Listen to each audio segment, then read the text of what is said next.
Hello guys, আজকে আমরা চলে এসেছি নন্দনে কিল বিল সোসাইটির first day first show housefull. দেখা যাক কেমন হয়, সেটা তো ভেতরে গিয়ে বুঝতে পারবো। তো আমি আর শায়ক চলে গেছিলাম কিল বিল সোসাইটি দেখতে। হাউসফুল হতে অনেক লম্বা লাইন পড়েছিল, তাই জন্য কিছু লোক নাচছিল লাইনে দাঁড়িয়ে, আর কিছু লোক হাসছিল। তো তারপরে 4:10 যথারীতি আমাদের শো টাইম ছিল, তো আমাদেরকে সিনেমা হলে ঢুকিয়ে দেওয়া হয় এবং সিনেমা শুরু হয়। পরমব্রত চ্যাটার্জি এবং কৌশানী মুখার্জির অভিনয় আমাদের খুবই ভালো লাগে, কিন্তু সবাইকে চমকে দিয়ে সিনেমার শেষে চলে আসেন এই ছবির পরিচালক আমাদের খুবই প্রিয় সৃজিত মুখার্জি স্যার। তো উনি কি বললেন সেটা শুনে নাও। প্রথম প্রেমের মতো প্রথম হাউসফুলটাও সারাজীবন মনে থাকে।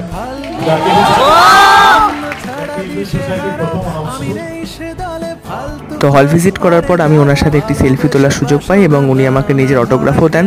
সত্যি পরিচালক হিসাবে এতটা পপুলারিটি বর্তমানে খুবই কম দেখা যায়। তো যাই হোক, আনন্দ করে মৃত্যুঞ্জয় কর হয়ে ফিরে আসা এবং হেমলক সোসাইটির 12 বছর পরে কিল বিল সোসাইটির এই প্রত্যাবর্তনের গল্প সত্যিই আমাদের খুব ভালো লেগেছে। তো তোমরাও দেখে এসো।